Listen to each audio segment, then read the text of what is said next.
Hi friends, it's Amber. Today we are doing a book haul, so buckle up because it's a long one.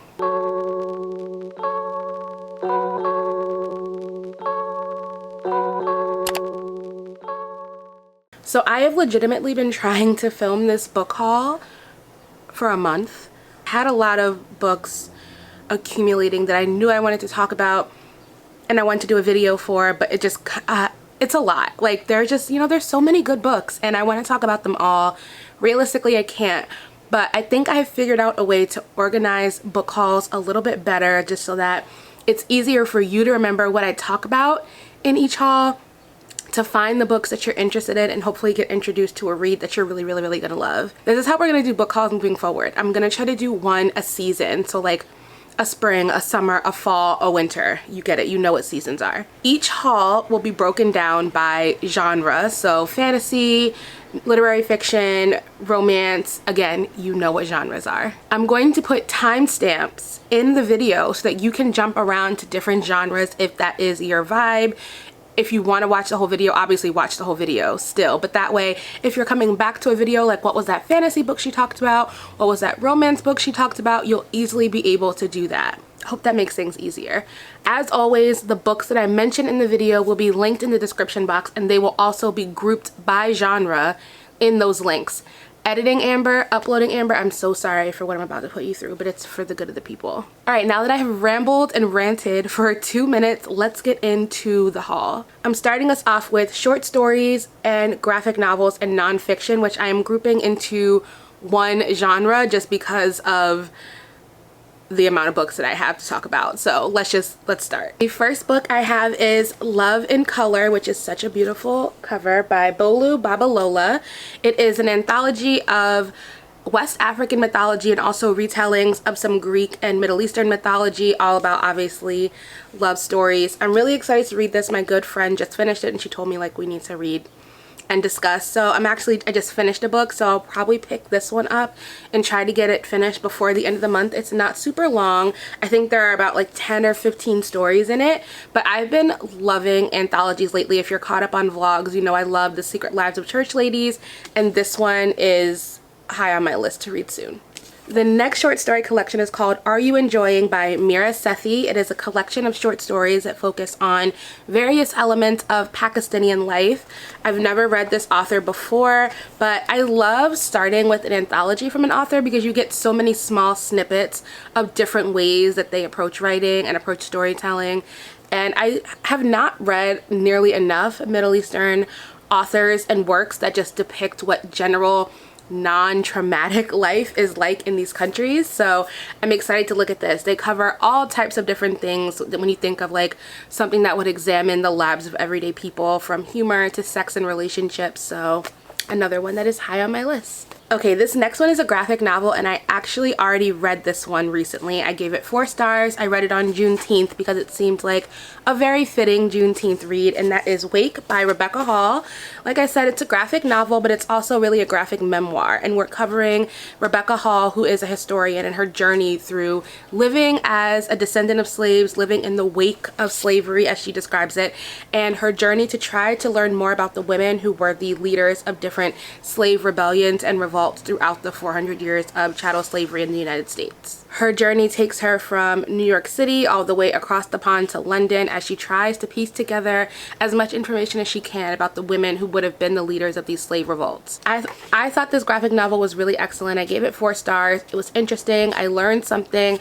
I definitely, as a Black woman, felt connected to a lot of what the author describes as living in the wake of slavery and having all these questions about your ancestors whose stories often aren't written down or are written down in a way that favors the oppressor and not the people that they were. My only real critiques about this graphic novel were it's all in black and white and the font is very small. So it was not the most enjoyable reading experience on the eyes for that reason, but content-wise, this book is an A+, and I really recommend it if you're into graphic novels or graphic memoir. Next, I have a collection of short stories called Why I Don't Write by Susan Minot, which I can very much relate to because there's so many reasons why I don't write right now. This is basically a short story collection that just is really capturing human interest. There's 10 stories in total, all following different characters who are in search of truth and purpose and longing to kind of find themselves in a big world. There's love, marriage, friendship, romance, all the things I love in an anthology, so I'm super excited for this one.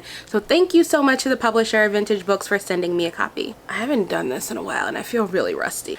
And the last book in this category I have is Persist by Elizabeth Warren. Elizabeth Warren has written several books, but in this book she covers 6 areas of life that have most impacted her politics and her advocacy work. Now, you all know I do not believe in standing politicians. I think that's very weird and very dangerous, but I do believe that it's good to point out the good in people who are going to be in charge for the foreseeable future. And I think Elizabeth Warren legitimately is trying to do a lot of good. No one is perfect, but I'd be interested to hear more about the things that have informed her policies and her viewpoints. So this one I was excited to receive. I also forgot to mention that, as you all know, some of these books have been sent to me by publishers. So all of the books that I just showed were sent to me by the publishers. Thank you so much for the access to these books, and I'm excited to be sharing them all with you guys in this video. All right, moving into our next category, I'm going to cover some romance novels. I recently had Christina Lauren, the author duo, on my podcast. If you didn't know, I launched a podcast earlier this year. The link is in the description box. Please tune in. I'd love for you to listen. But we were talking about book recommendations, and they'd recommended Sarah McLean, and I'd mentioned that I'd never read that author before. So the publisher was kind enough to send me all 3 books in the Bare Knuckle Bastard series. These are historical romance novels, like very much giving Regency era.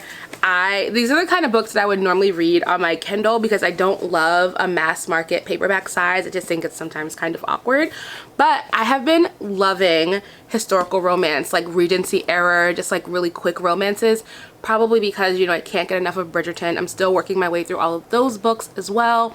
Video to come on that, I promise, but I'm excited to get into these. So it's a trilogy, obviously no spoilers. So in the first book, our main character is Lady Felicity. This mysterious man shows up and decides to help her find a husband. You know, these Regency era books is all about how quick you're gonna bag a husband, but he has some like very suspicious terms upon like what their agreement is based on, how he's gonna help her find this husband, but she's intrigued by him and she decides to go for it. So interested to see what this one is like. Bridgerton really just set me down a spiral and I'm not mad about it. This next book is an advanced reader copy, but the book is out now, and that is Shipped by Angie Hockman. This book is about 2 main characters who work on a cruise line, and they're both vying for the same promotion. Obviously, romance ensues and love happens. I have loved books where the trope is that they're 2 like colleagues or professionals who have to like duke it out in the professional ring, and then that leads to them falling in love. So I have high hopes for this. And the last of the romance, this one was not sent to me by the publisher. I picked this up myself. It is called Eliza Starts a Rumor by Jane L. Rosen.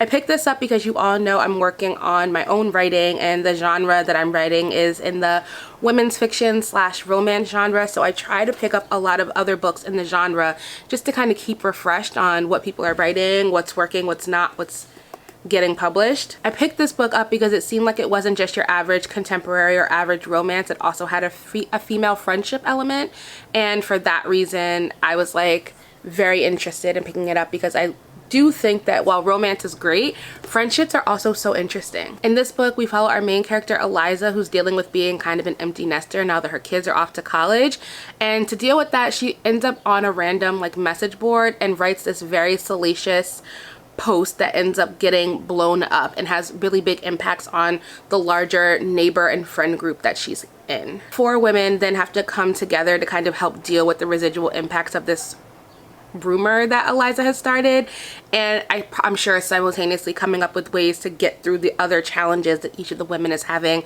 in their own lives. So not really a romance, more of a friendship book, but still really excited to get to it nonetheless. All right, so those were the 2 lightest of the genre stacks.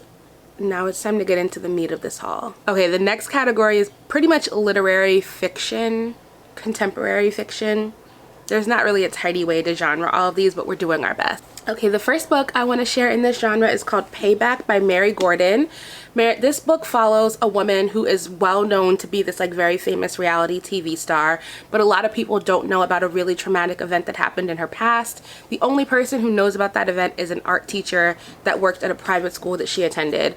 Basically, one day she goes to a museum and she confides to this teacher that she was approached by an older man, and it's basically like a Me Too story, and the two of them then go on a quest later on in her adulthood to get revenge and pay back. So this sounds really interesting. I don't know how I feel about all of these Me Too novels. I've enjoyed a lot of them. I just finished one that was kind of a Me Too novel, but there's so many of them right now. But this one does sound really interesting. I love that they made her a reality star and not a like an actress or a standard celebrity, because that definitely adds another layer of complexity and stigma that could be really interesting to see play out. So this is definitely high on my summer reading list. The next book we have is Zoe by Xander Miller. This book follows a couple who are separated by an earthquake in Haiti, and it is kind of like an epic saga of their love story and finding their way back to each other. I don't know that I've actually ever read a book that was fully set in Haiti, so this will be really interesting to be a different change of scenery, a different setting for me. And this is also a debut novel written by this author. This next book is called Miss Metropolitan by Carolyn Farrell, and this sounds like a really twisted, good, chunky book. So this book follows three girls who are kidnapped and held captive in an abandoned house in Queens, New York.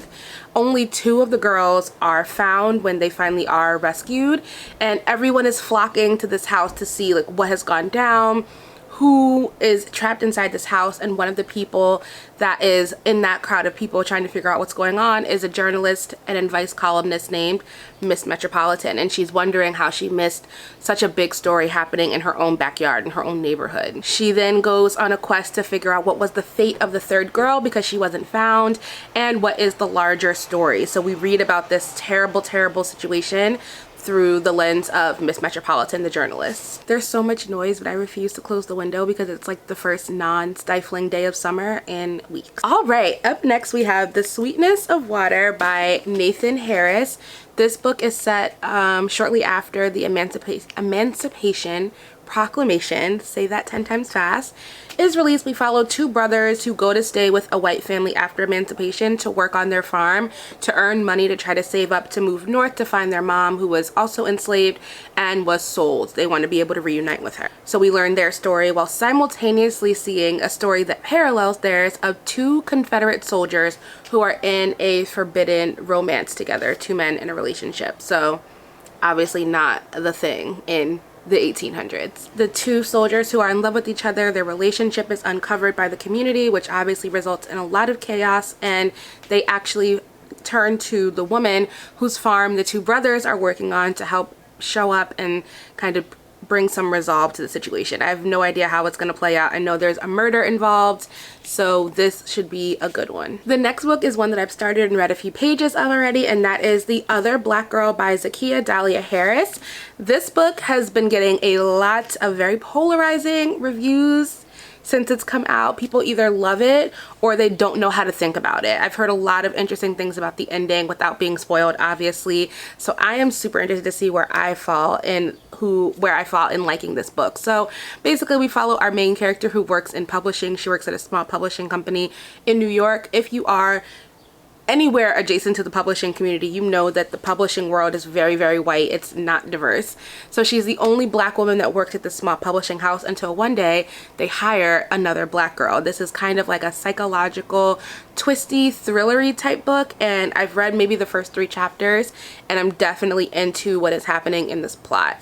And there's so many relatable black girl moments in here that you find yourself like nodding and agreeing with her through so much of those first chapters. So I'm excited to finish this and see where I land in liking the book. All right, this next book is also very dark and twisted and kind of thrillery, and that is Falling by TJ Newman.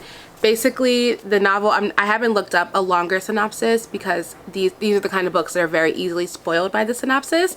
But there are all these people on board a plane. They take off. What they don't know is that a few hours before they had boarded the plane, the pilot's family was kidnapped.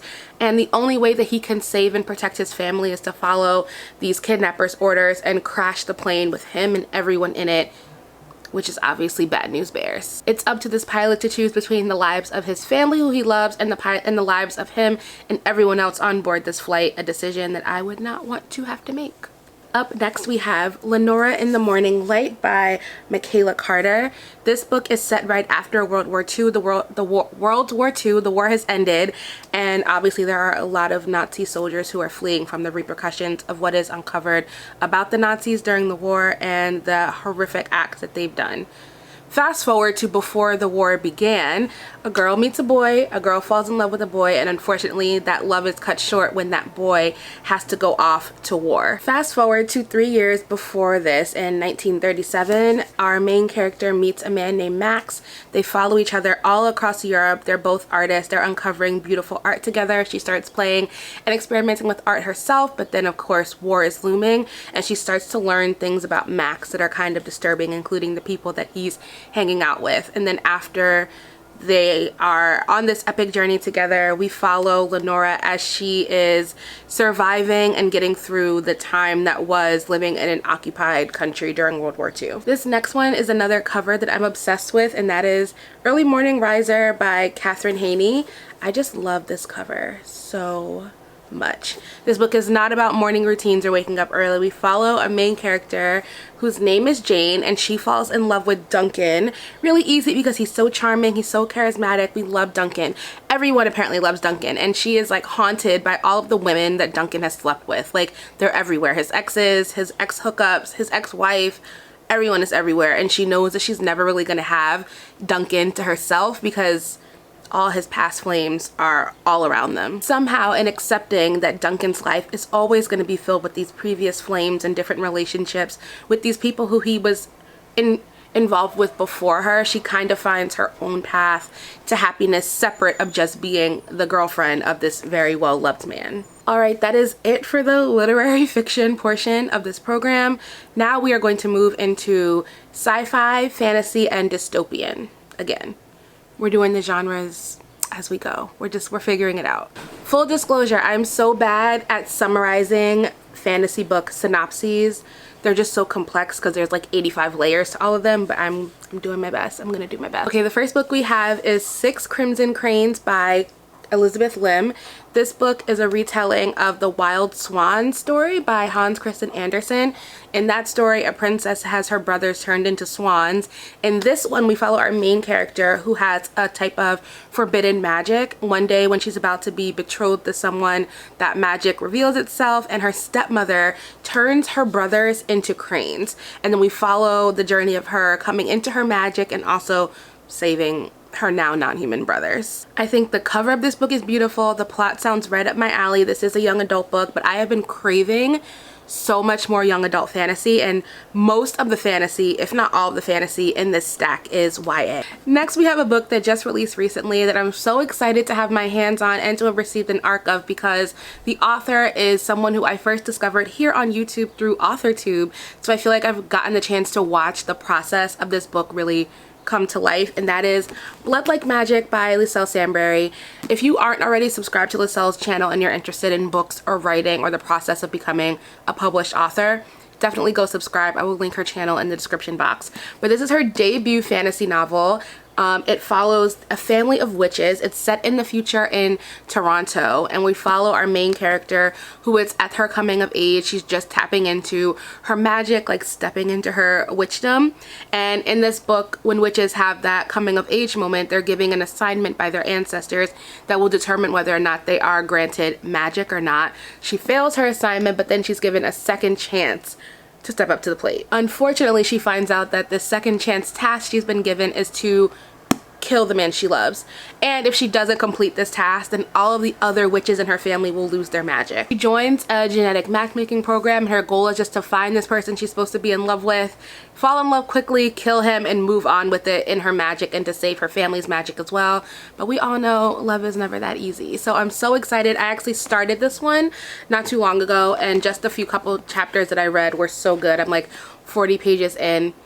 Lascelles' writing is inspired. It's so descriptive. I love how inclusive and diverse the cast of characters she's put together are, and I'm so excited to read this and all the other future things she writes because I think Lascelles is just so talented. And another banging cover. This is the ARC version, but the hard copy looks just like this. It's so pretty. The next book I have is Ace of Spades by Farida Abike Ayamidi. I'm so sorry if I pronounced that last name wrong.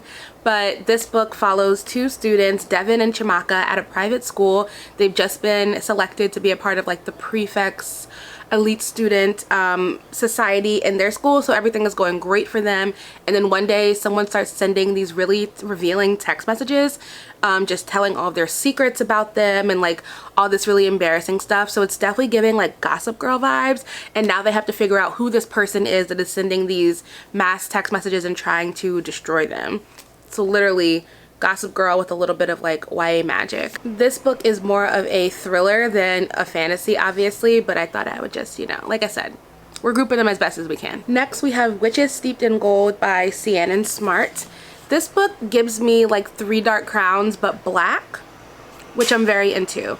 We follow two girls who have both been born and raised very separately who could potentially inherit a kingdom, but in order to do that they have to join forces, even though they are sworn enemies, to take down the one person who threatens the opportunity for both of them to get the crown. Even though the two are enemies themselves, they decide to join forces, join abilities, and fight and take on the one person who threatens both of their worlds and their security. There can only be one witch left standing at the end of this. We don't know who it's going to be, but this definitely sounds right up my alley. Next we have a book that was kindly sent to me by the author, so thank you so much to Allison for gifting me a copy, and that is A Memory of Light by Allison Barkley.